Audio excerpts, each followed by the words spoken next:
Let's see how to create this. First, we need to add an image to the slide.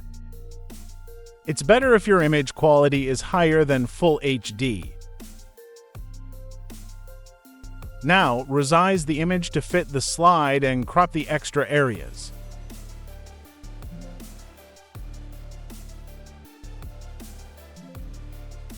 Add a text box for the title.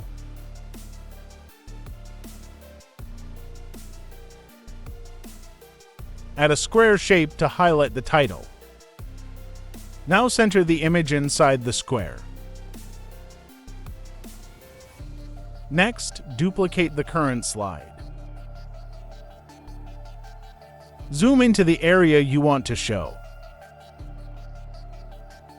Now move the title to your preferred position. Then change the text to something suitable. Now duplicate another slide and follow the same steps. Zoom into the image to show the desired area and adjust the title position. Repeat the same steps for the remaining slides as well. Duplicate as many slides as you need.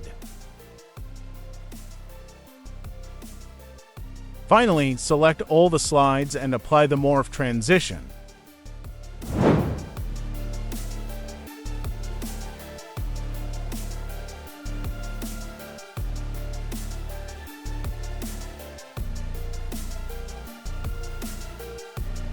Thanks for watching. Subscribe for more videos.